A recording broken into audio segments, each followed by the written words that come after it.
All right, all right. All you wonderful people, we got an exciting, we'll call it lunch hour, breakfast hour, wherever you're at in the world. Um, Episode number 8, live. We have, of course, amazing Gwen. We have a dear friend, incredible athlete, pro, kite surfer, winger, instructor, Kellen Hall. He's joining us today. Kellen, thanks for being here. Thanks for having me. And a little background on Kellen. Okay, so this is exciting, but obviously I've been in the water sports for quite a long time, and I would travel around, do all these demos, and I remember being in Sanibel. And this is my little story for Kellen, but very talented human, always was inspired to like learn new tricks or do things, and he had incredible skill. And I showed up one day, and this is how much skill he had. Did a demo. Kellen's like shows up later after work, and he's like, "Hey, I want to learn a slim chance. I know you can do it." I'm like, "Slim chance?" I'm like, "Of all tricks, it's the handle pass behind your back. It's like pretty complicated for people, and very takes time to learn."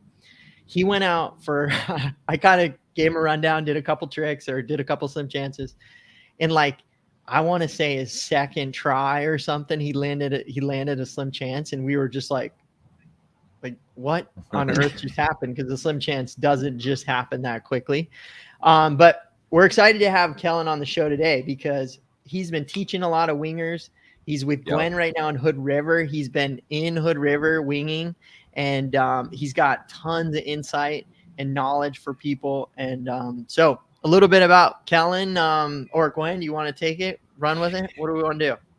Yeah, I mean, the first time I actually learned about Kellen was by watching the Chapter 1 movie. And so when I first met Kellen, I was like, he was kind of like a rock star, and I was like, couldn't believe I was actually like with him in person. So yeah, Kellen, tell us about a bit about yourself and maybe like how you got into water sport. Definitely.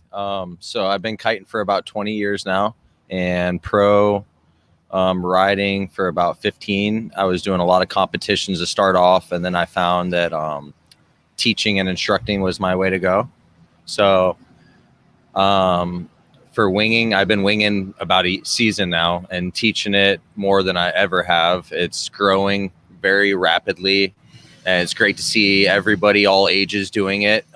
It's a little more of a sport where you can have kids doing it all the way to older folks doing it, no problem. So yeah, like tell me, like when you first saw winging, what was like your first like reaction before you even try? You just like saw it like for the first time in a video or something? I honestly thought it looked kind of goofy, I was like, what is this thing? Kiting is my mentality. I'm going to stick to kiting what I know. And then for some reason, I ended up with a setup. My buddy James Ropner, last summer, I was out in Hood River here, same spot we're at, and he had a setup from his friend that he lent. So we had a setup. It was a 120 liter paddleboard, a 4-meter wing, and we went out trying it. I got the first ride, and instantly I was hooked. I was ready to commit myself to winging instead of riding park every day and what I've been doing before Hood River. All of a sudden I wanted to try winging. I was out there every day. I would say when I was learning, it was probably the most strenuous and tiresome sport. I've never been so tired in my life learning a sport. Go out for 20 minutes, a half an hour, you sit on your board for a bit, you would try some more, you'd be so tired you would have to come back in. So each session gets better and better, and you can last a little bit longer, I would say. But yeah, I mean, it's crazy like hearing that from like a pro kiter, like that puts it into perspective for anybody else like going out and having the goal of learning to wing, like you know time. But Kellen, you nailed something super good right there, and that is a lot of people always say, "Oh, I don't know, I need a harness or I need this to be able to do this." And I think you nailed it, because when I started, dude, we were so tired. You'd go for like a minute and be down and hang out because you're doing everything wrong. You're fighting everything, and that's part of it, and that's what makes it so exciting. And then once you kind of lock in the skill, dude, you can ride for hours without any harness, anything, and enjoy it. But in the beginning, it's a workout, but it's a fun workout. And where did you learn that, Damo? Did you learn in Florida? I learned in Florida. No joke. This is straight up the truth with Jeremy Green and John Modica and some of these guys. We'd go to the intercoastal, blow like 100 down the intercoastal. And when I say 100, it was like hurricane times and big storm times because we thought we needed all that wind. And I would always rig like a tiny little foil board, tiny little foil.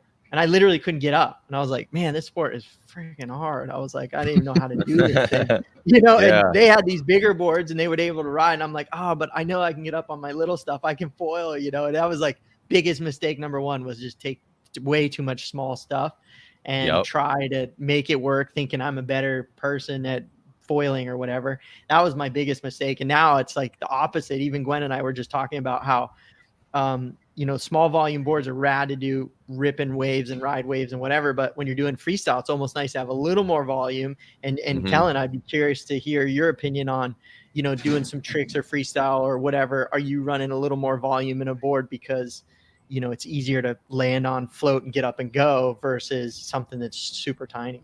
Yeah, lately I've been riding a 58 liter, and I feel like the 58 liter is good for me. I weigh about 150 pounds. When I go to sink start it, and then I grab the wing at the leading edge, push on it a little bit, I can surface the board right away, so it acts like a bigger board to me.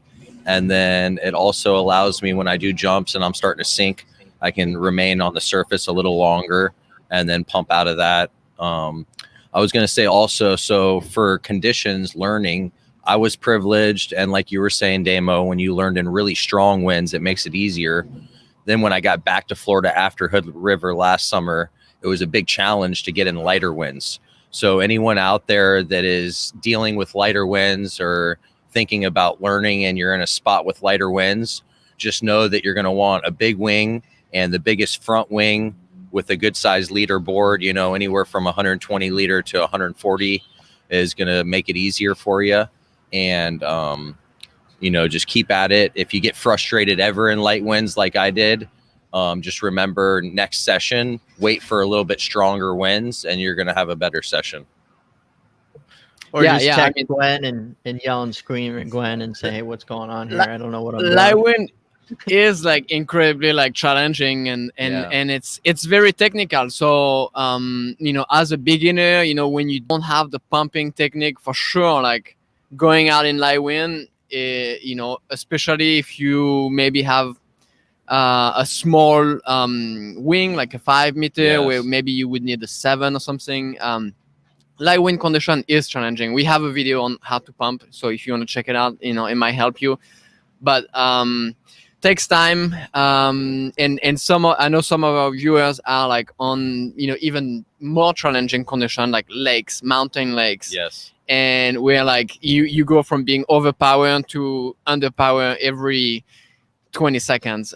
So that's another level of challenge. But if you keep it up, you will get it. Okay, let's get into some important questions here, Kellen. I got for you. Okay, so you've taught a lot of people winging. Yeah. What is the number one thing that helps somebody when they're first starting to learn? What would be the number one thing that you've seen with all your students? If there's one thing you could tell somebody, what is that one thing? So it's kind of a combo. You want to be thinking that first, if you're going to either be doing it by yourself, you want to get into conditions where you're in flatter water. This season, I watched a lot of beginners out in the ocean, and they cut it on to a cause where it's flatter water. So if you have the option, get to a flatter water spot, and then make sure you don't allow yourself to get to too small of a board. You want a board that is going to be maybe even a little bigger than you're going to want, because it's going to make it easier out when it's windy and it's choppy out. Sometimes the conditions can get a little like confused and it's like a washing machine out there. So the bigger the board is going to make things a lot easier. You won't be sinking kind of thing. So to start a bigger board and make sure you're in decent wind when you're out there. You don't want to be in wind like Gwen was saying, where it's super gusty when you first start. Once you get used to it, you can be in those conditions. But to start, you want to put yourself in nice, easy conditions, 15 plus, I would say, to start. The other thing is to make sure you get a big front wing. I think the front wing is prime, and what size would you say, the 1800 or the 1950? I think something around 2000, 2000, yeah. is definitely the best for learning. But and then you said you mentioned like big board. Like what volume are you talking about? Okay, so what I've been experiencing this last season, I was teaching with the X-Fly 150 liter, and that ended up being just a little too long. So I would downsize to the 120, which was around 7 foot then, and that helped out a lot. If you weigh over 200 pounds to 250, you're going to want to stick with something that's around 150 liters to start. I've seen that for beginners and first timers, it makes life a lot easier. I was just looking and seeing about straps. So straps, you don't need straps I'll jump to in. I'll start read it off. off. Yeah, go for it. Thanks for here. We'll just jump in here. Somebody just commented, want to get my strap set up. Comfortable foot placements for my front foot strap. Farthest forward strap holes, suggestions. This is a tricky question. Kellen, you want to jump in or do you want me to jump in?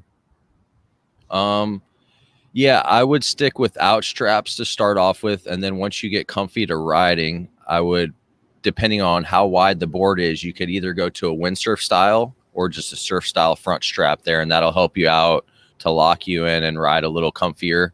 What are your thoughts on that, Gwen?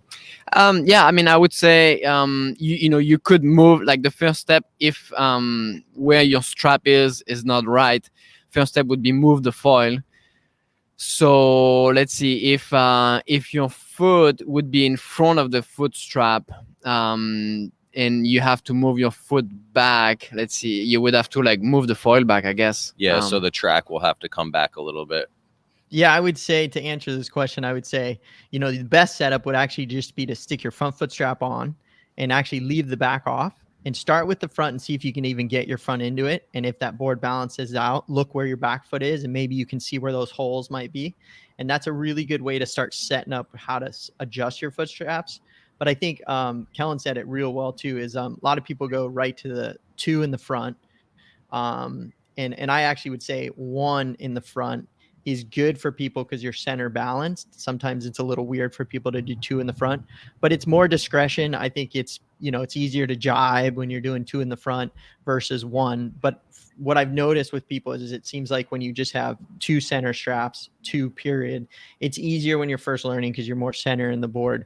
But to answer your question, buddy, it's a little tricky because your foils can be either forward or back. You're on your tracks. So most importantly, just go out, adjust your feet, look at the holes, and then you can kind of set the straps accordingly. And a really good question that just came in from Robert, Kellen, would be leashes. What's the best setup for leashes? Nice. How do you not tie yourself into a knot? Which, man, we all know that feeling. So, Robert, I don't know what kind of conditions you're riding in, but if you're in waves at all, I like the waist leash a lot. That allows you to paddle more freely, and you don't have on the wrist there. So, are you talking about the wing or the bone? I'm talking about the wing there. And then what would you do for the bone as well? I usually do for the board, I'll tie it onto my waist as well. So then it's not on my ankle at all, and you don't have dealing with stepping on the leash. Things like that, Yeah.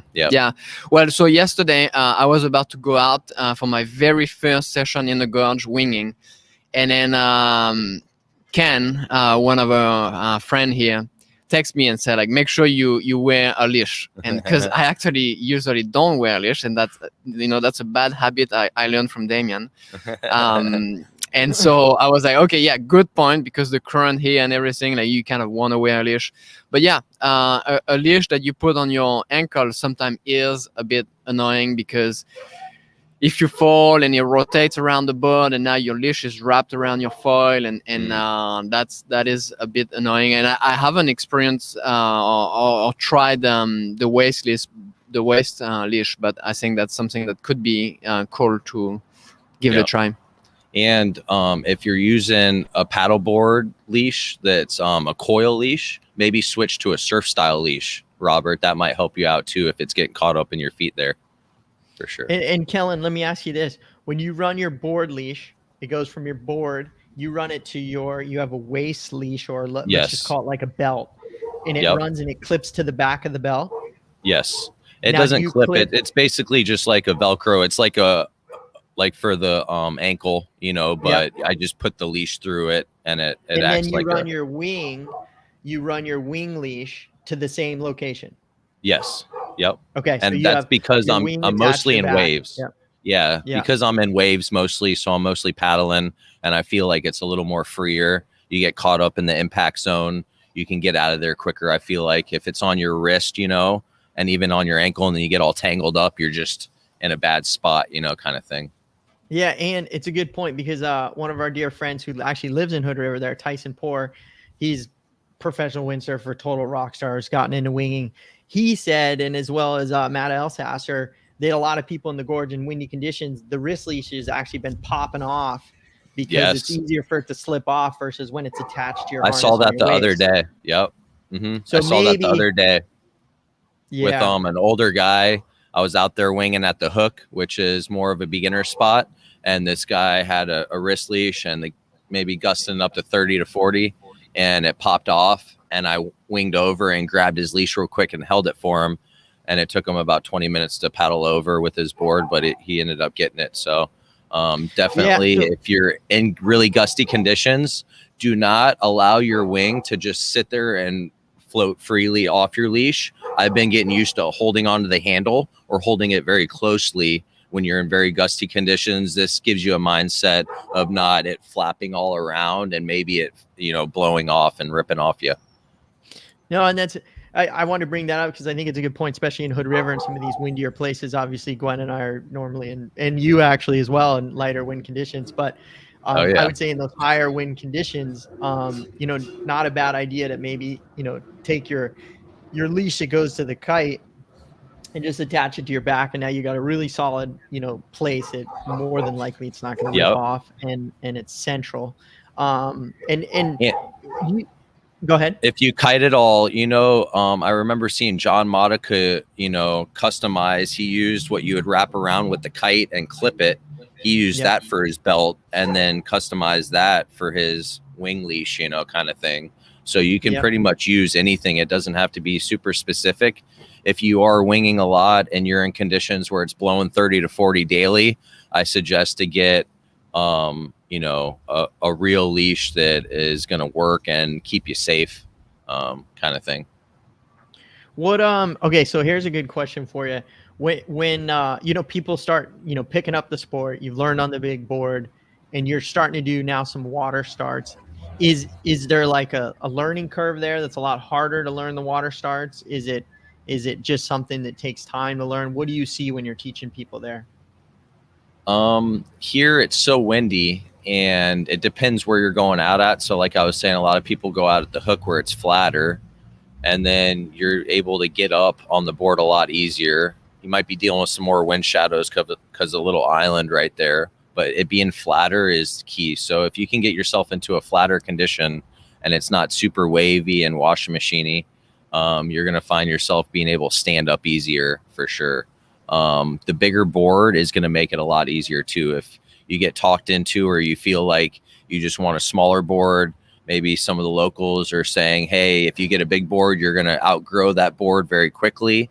And then you're going to just want this smaller board. So why not start on the smaller board?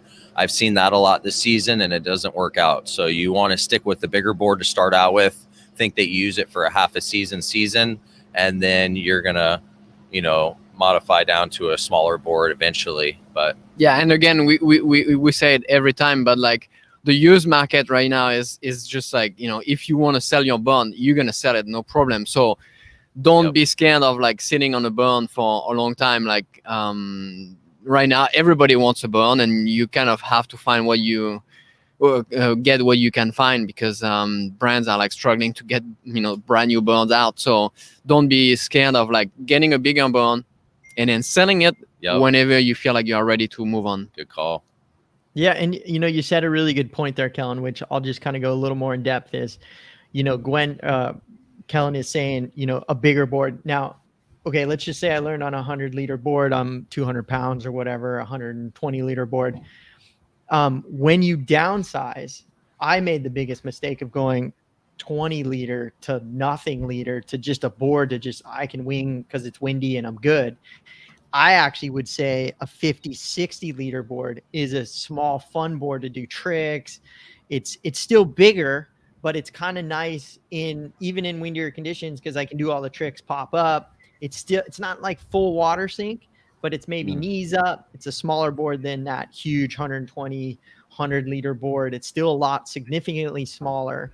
And I would say to most people, if you're making that jump from a bigger board, call it 100 to 140 liter learning board, and you make the jump, be careful that you don't jump to like 30, 40 liter thinking you're a rock star, because you're gonna definitely wing less than if you have a 50 to call it 75 liter board. It'll still be performance driven, but way more manageable. Would you guys agree? Big time. Yeah. So a story here that's pretty funny. So Matt, one of our friend, tried your board, Damien, which was like a smaller board, and Matt is, like really good on his, like, I think he rides about 70 liter board, and he was kind of like wanting to go to a smaller board, and so he went out with Damien's board, and Damien's board doesn't have a leash as well. yeah, in liters, 70 liters. That's what he rides, and then he wanted to go on your board, which is 30. Yeah, it's around 35 ish or something like that. Yeah.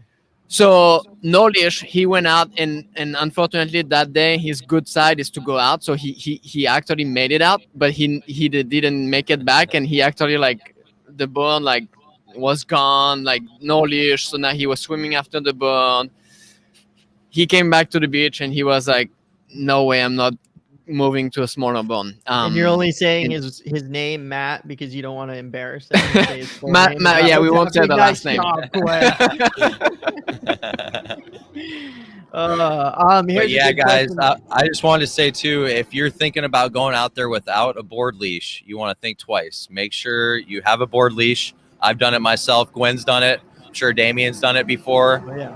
Just have a board leash. It's really hard to swim after the board with the wing. There's been times where I've had to take the wing off, forget about the wing for a minute, and swim after the board and go, all right, I'm getting a leash. So it's good to have a board leash. Oh, yeah. No, I mean, when you're out there without your board, swimming with the wing is very difficult. So it's kind of like you don't know if you should be like just like popping the wing above you and drift with the wind, but you are so slow, there's so much drag, so you're not really making any progress. So then you swim, but then the wing keeps flapping, and it's like it's you don't want that to happen. So for sure, a leash is not a bad idea. Here's an awesome question that came in, which is I'll ask Kellen this one, from Mike. Does a huge front wing potentially make winging in choppy conditions difficult, as it suddenly pushes you up? What's your take there? No, I don't think it makes it more difficult depending on how windy it is or how overpowered you are on the wing. It's good to be overpowered. It gives you more lift and makes the start a little bit easier. So, yeah, I would say it doesn't suddenly push you up. It gives you good lift, and a bigger wing is nice most of the time. So, yeah, I would stick with the bigger wing until you get good enough to be more efficient with your starts. And then once you're more efficient with the starts, you could downsize your handheld wing. Yeah, I would say chop, maybe not so much. If you are going to ride an actual like wave or swell, maybe a foil that would be like huge might be like hard to handle once you basically start picking up speed. But choppy condition, I don't think it would affect that so much. Yeah, no, it'll make It'll make it easier because a front wing goes slower, so you'll just stay at a slower speed and you'll be good to go. So yeah, I was gonna say, Mike, it's a huge front wing on a foil in choppy conditions. I would say, no matter what, a huge front wing is gonna have lift. You'll go a little slower. So like if it's super windy and you have a huge front wing, the lift is gonna happen greater because you have so much more power in your hands. So I wouldn't necessarily choppier conditions will make it different. Swell will make a lot. I would say if it's nuclear windy, you'll just want to have a little bit maybe of a smaller wing and you'll have less lift. But all that is managing at different speeds. So I would say it doesn't really relate. I would just say if you have a huge wing, it's blowing 40, it's going to be very lifty no matter what. And then that'll also make it easier to porpoise and go up out of the water. So if it is really windy, like Damo's saying, and you have the largest front wing you have that you can get around a 2000, say, it's going to be easier to want to come up out of the water. So if you're in super, super windy conditions on that big front wing, like Damo was saying, switch down and go down to a medium-sized wing, and you'll be good to go and handle that choppy conditions as well, with maybe a taller mast. If you're riding a 60 centimeter mast or a beginner mast, which is a little bit shorter, maybe upgrade to a taller mast, and then you'll be able to take that chop and conditions. This is a question that just came in. We'll jump with Gwen here, but I think Kellen actually tapped into this question. And James, question comes in: when you transition to a smaller board learning, balance is a huge challenge with the waves and chop. Any suggestions? And I think Kellen kind of tapped on it with a longer mast is definitely going to help. There's no question you're going to be able to kind of maneuver over swell and chop. But Gwen, what do you think on this one? So like are we talking about like to get up, like the water start? Yeah. So when you're transitioning to a smaller board and you're learning and you're riding through huge challenging waves and chop, since the board is smaller, obviously there's more swing weight, I'm guessing, because the board's really tippy. And when you're on a big board, it's a slow mass moving. So when you shrink the board, it becomes more twitchy. And obviously you have swell and chop, so it becomes more challenging. How any suggestions on how to kind of balance that out? Yeah, well, so actually I started riding smaller boards after we filmed the video with you, Damien, when you explained the technique on how to ride, like get up on smaller boards. So if that's what you want to do, you should go back and watch it. It's called, I think, 3 techniques to get up. It's on our YouTube.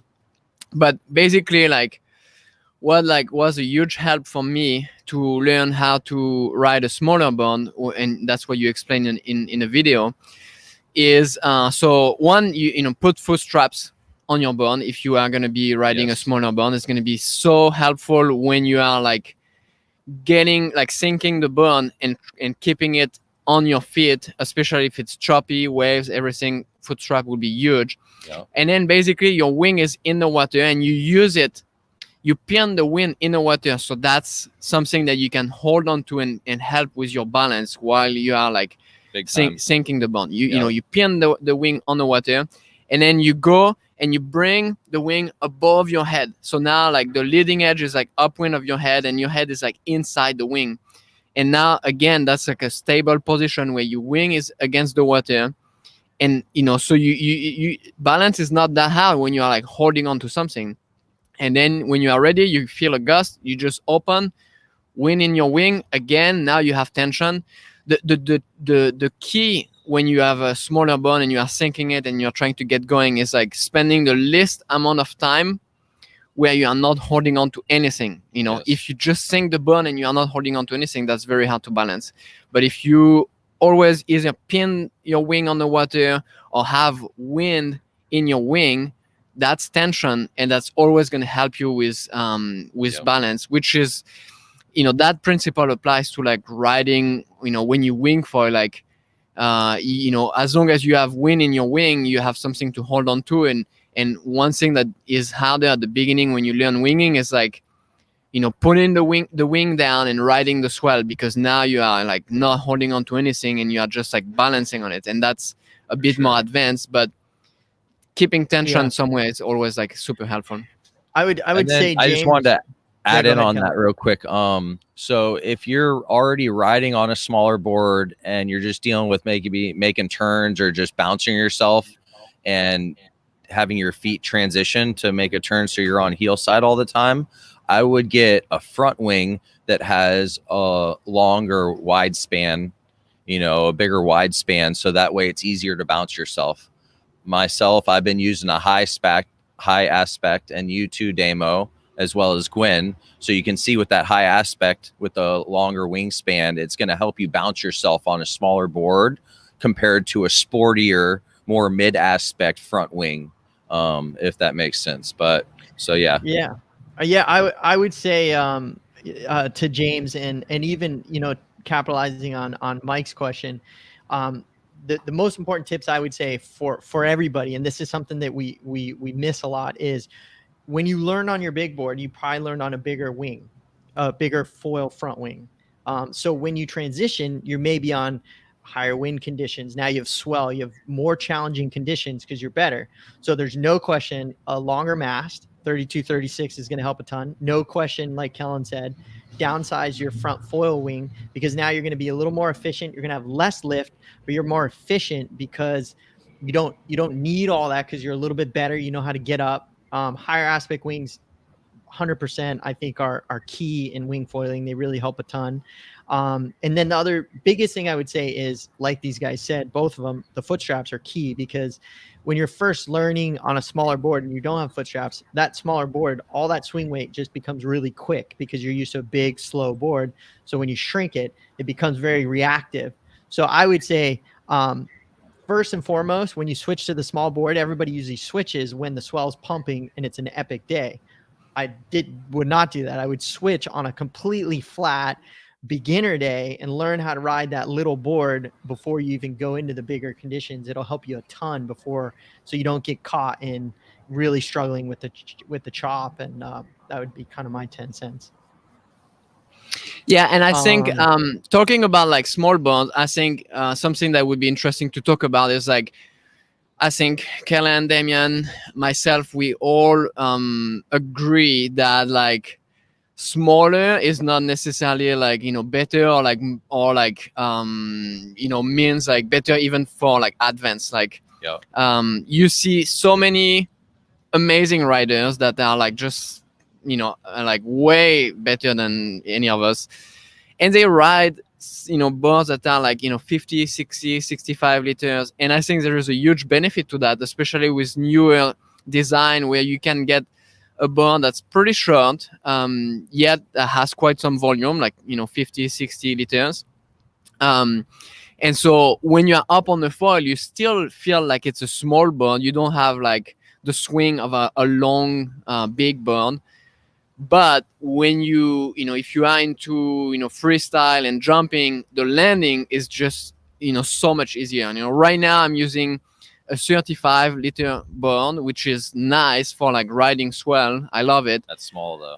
But for jumping and, you know, like and right now I'm trying to, like, you know, still working on my flacker. I know I've been working on my flacker for a long time, but I'm still working on it. And you gotta perfect it. You gotta perfect it, Gwen. And that's like 35 liter board is just not adapted to anything like freestyle, because as soon as you land, you know, with a wing, you always land pretty hard. Boom, like you sink pretty fast, and you need quite some wind to, like, you know, get up again quickly. Yep. And you know, Ashley chimed in. She prefers a smaller board and chop. Obviously, you know, it's a more direct feeling to your foil, and I 100% agree with that, Ashley. Here's the other thing that, you know, sometimes we, you know, when we say smaller boards and big boards, I think Gwen nailed it, and that's big boards. Of course, they can be really long, they can be super thick, but nowadays the future is going to these smaller boards. We'll call it 4 or 5 foot boards.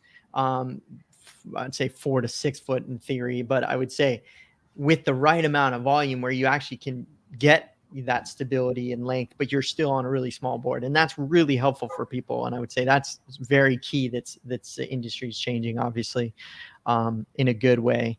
Yeah, like Damien, tell us like what board like you ride most of the time right now. Yeah, like for me, anywhere from like a 50 to 60 liter board to me is actually my light wind / water starter board. Reason behind it is, I would say the only negative of that board would be in the 10 mile an hour winds. It'd be nice to have a little more leader, because then I can just stand on it and get it up and go. But I would say in 12 and up, or sometimes 10, I can manage it up. But I would say I pretty much can ride in all conditions. Perfect for freestyle, everything great. The only negative I would say would be like if it's blowing 40 or something, I could go smaller. But like Gwen said, am I going to land those tricks easier? Probably not. If you know, the only negative would be a bigger board trying to backflip or something. It's just a bigger, you know, chunk that could hit you in the head or something. But but I would say in general, that's kind of that good size for my weight. I'm about 155. But I would say I want to ask Kellen this one because this is important. You've taught a lot of women out there. Do they have a lot of fears? And is there same way of teaching? Are they very skilled because they're more kind of relaxed in the learning? I mean, what is your take on women learning? So women usually, tend to be more lightweight, and lightweight makes it easier in the sport to get up and on your starts and to stay up. So if you weigh anywhere from, say, 150 under to 100 and lower than that, it's going to be a lot easier. 150 to 200. Once you start getting 200, 250, it's going to be a lot harder.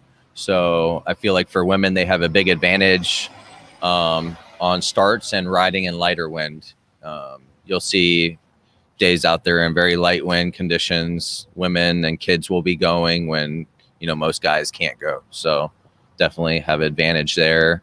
I would want to say go back a little bit too on the board. If you have a big board out there and you're already a winger, you went and got the setup and you have a big board and you're riding in a lot of wind, you don't want to downsize the board yet. It might be a really good call to just get a smaller front wing.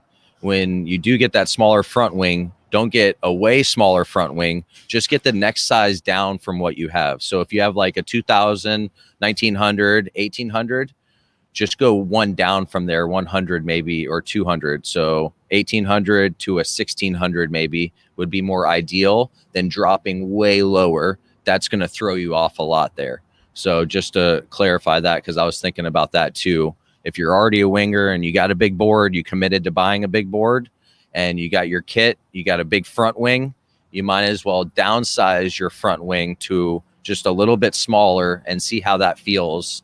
I was seeing a lot of questions. People are, dealing with chop and porpoising and stuff like that. So that might be the case. They might be used to winging now. They're getting into more windy conditions kind of thing where there's more chop going on and they find themselves coming up out of the water a lot easier. This might be an easy fix. Front wings usually don't cost that much either. So you're not finding yourself spending a lot of money to have this solution. Yeah. And I'll just chime in on that one, Kellen. That was spot on. And I would say even for everybody out there, the back wing, you're more than likely going to start with a bigger back wing. So when you downsize your front wing, you're going to have the stability of the back wing, which is going to help. A lot of people try to change everything and they go, I'm going to go smaller front and back. When you do that, your pitch stability becomes, your back wing is more of just a stabilizer. So the smaller you go, less stable. So I see a lot of people actually downsizing the front, keeping a very large back, which gives you all the stability, but you have a little more speed, a little more glide, less lift, makes it easier to kind of go through the chop and waves. But that's something I always, see a lot. People do too much change. And I agree with you, Kellen. Simple little changes make a lot. And I learned the hard way. I literally went to some super small wings to do backflips, and I literally couldn't even get up on the board because I had no lift. I remember that. All excited to do it. I couldn't even do it. Yeah, you were there. Actually, I just went disappeared. I didn't even ride. And it was pretty good wind too, right? I mean, it was decent like wind. 25, and I blew it. I went home. I remember talking to my wife. I was like, "Oh man, it was like the perfect day. I literally didn't even get up." Yeah, I mean, I did one wing foil race in Miami, and I was like, too small of a foil, too small of a wing.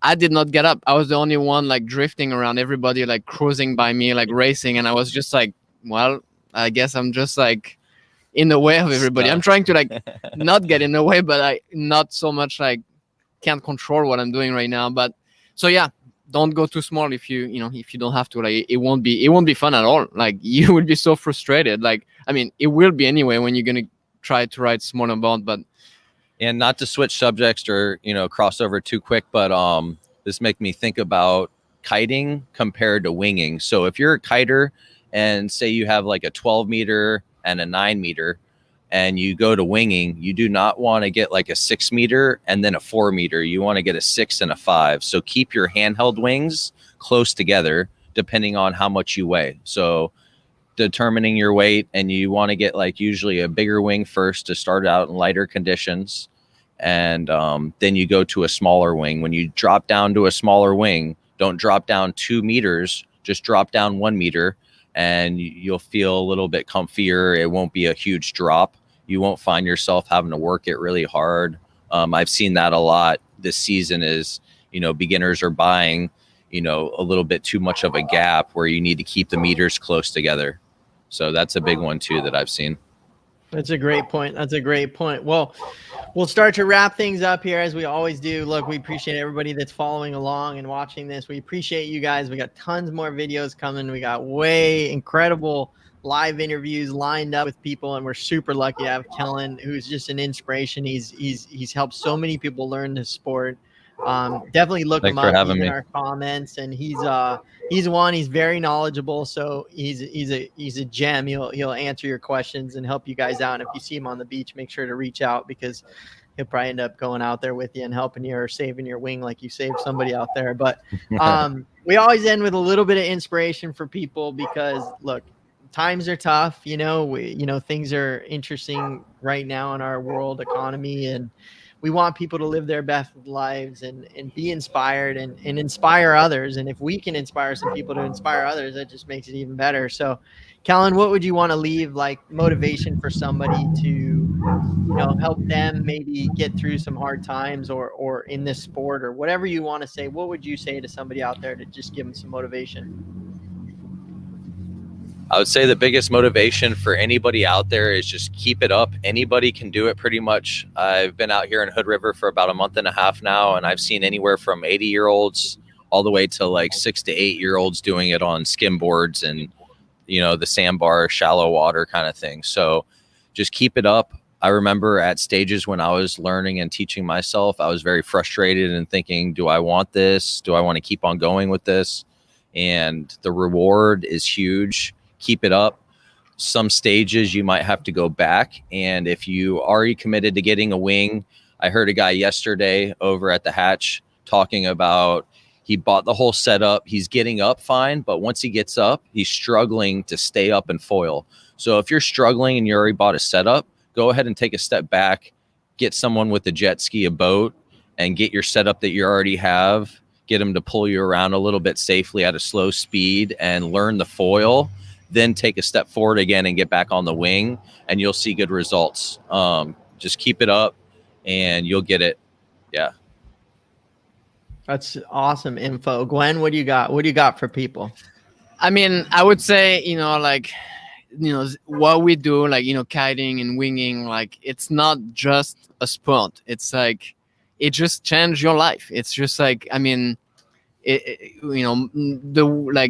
did change my life, and I believe it changed anybody's life, and it just makes it like just so much better. So don't treat it as like it's like it's a toy that I don't necessarily need. Like, if this is what you want to do, I really think that you should do it, and it's not gonna just like be entertaining.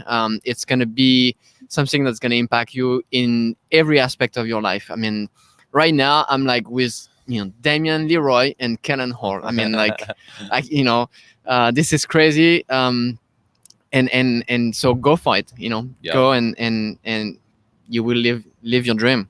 That's for sure. The funny part is we can say right now, Gwen, we're with Gwen, Kellen, and I, because you're kind of a super freak. So it's kind of exciting for us. But no, I would just say to tap on what you both were just saying. Look, I think in life you should not necessarily always be expecting or go out with it. Have a goal, have a dream, have a learning opportunity that you're going after. But don't have an expectation. And what I mean by that is Kellen nailed it on the end there was, if you bought the whole setup and you go out and you struggle and you're like, I'm going to give up. Like, that's an expectation, thinking you're going to get it right away. And it's like, go out and enjoy the learning process. That's the most important part about anything in life. So if you can pull your expectations back, because I don't know how many times I've expected to go do backflips or Gwen with the flocka, and they just get shut down. But I learned something. I put on too small a gear, whatever it may be. But, I think if you limit your expectations, have goals, have dreams, vision it, go after it. Like Kellen said, that is everything in life. And it can be for wing foiling to true goals in life. You know, if you set too big of expectations and you're like, gotta nail it, you may be disappointed. So always look at what you've learned and then progress on. And I think hopefully that helps people in their life and in wing foiling and in my backflips and in Gwen's flockas. And, you know, I know Kellen, he's doing 360s and flockas and backflips. I don't know if you've nailed them now in Hood River, but I know you're working doing on them still. Yeah, it's wild. But well, we can't thank you more, Kellen. You're an inspiration. We really appreciate you for coming on and sharing some, you know, incredibly informative Pleasure information. pleasure being on. Thanks for having me. Really appreciate it. Yeah, no, it's awesome. And everybody out there, look, go just rock your week, enjoy your weekend, live your best life, and share it with others. I mean, that's what Kellen does every day. That's what Gwen does every day. I just share it with my little one. That's all I can do. But and no, a lot of the beginners I tell too when I'm teaching, you know, and they're out there and they kind of got that face of frustration or just, you know, that you're not getting it. Maybe just remember that if it was easy, everyone would be doing it. And that's the coolest part about it, that it's not easy and you're out there doing it. And each time you do it, each session, you're building yourself up to success and reward. And just wait till that one session clicks. And when it does, you're going to be frothing and so happy that you will have feelings inside you never thought they could come out. So just remember that it's going to come there, and give it time and you're going to nail it. hey, Yeah, man, I I'll would let say Gwen take it away. for everybody, like step one, go follow Kellen on, you know, Instagram. Where are you on Facebook as well? Not lately, okay. but So Instagram, go Yep. follow him. You know, I always watch his stories. It's like, you know, it's gonna inspire you. And then he also like just he's working on some videos.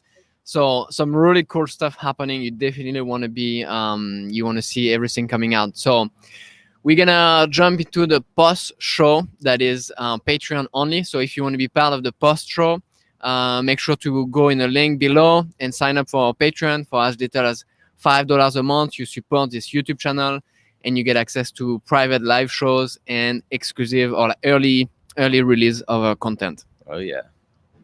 That's it. So we're And gonna with- pop it over. With that, we will see you guys next week. All right. Have Thank a you, great everybody. day. Kellen, thanks again so much. Appreciate it. Pleasure. All right, thank you. Yeah.